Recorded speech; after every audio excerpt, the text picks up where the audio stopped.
So continuing with our Python quick start, let's take a look at how conditionals work in Python. I'm going to go ahead and make a copy of this conditionals.py, and it's a good idea to work with copies. And I'm just going to name this conditionals working. We'll go ahead and open that.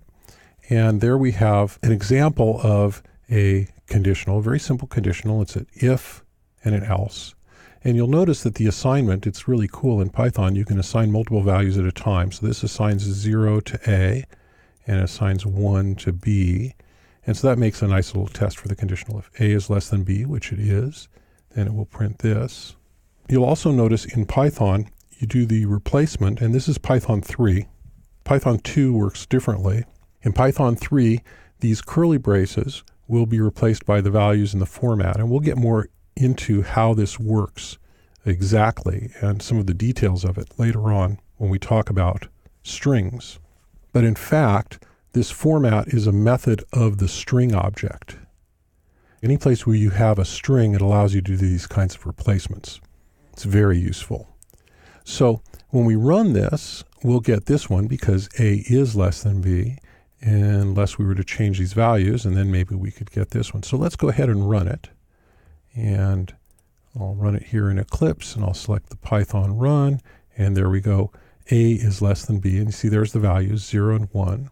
And if I change this, if I make this say a 5, and I save that and run it, A is not less than B anymore. So the syntax of the conditional is if, and then you have the condition, and you have a colon. And this is how blocks work in Python. You'll see this same type of syntax in loops and functions and classes where you have the colon and then you have code that's indented. So the indenting, any braces signifying a block of code. Blocks are actually called suites in the Python documentation. And they simply consist of code that is indented under the level of whatever it is that's controlling it. So here we're controlling it with a conditional, and we have the colon, and then we have this code indented. Now, 4 spaces of indenting is considered standard in Python. It's actually not required. I could make this 1 space and do the same down here, and it would still work. Save and run.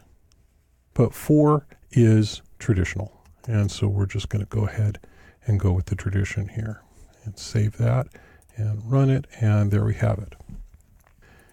Python also has conditional expressions. If you're familiar with any C-based languages, you'll be familiar with something that might look like this, where you would say print, and you would have a condition, A is less than B, and a question mark, and then one value, and a colon, and then another value. And if the condition were true, you would get the first one, and if the condition were false, you would get the second one.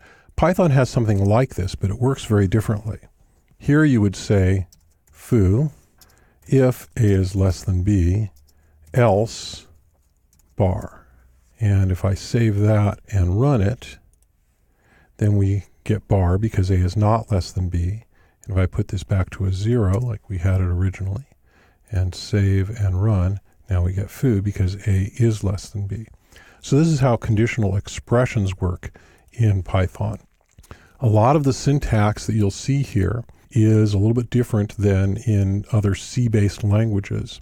And that's because the designers of Python, they didn't consider themselves beholden to tradition, and instead they wanted to do things that seemed to flow better or make sense in some way. And actually, this does have its own set of reason in that you have print foo just like you would have if you didn't have a condition, and you only really care about having the condition if you have another value. And so you have this whole if-else all in one place, and it's spelled out. It's not punctuation marks that might just, be hard to remember or hard to read. It's very clear. Foo, if A is less than B, else bar. It's kind of readable. So that is how conditions work in Python 3. You have the traditional if-else, and you have the conditional expressions.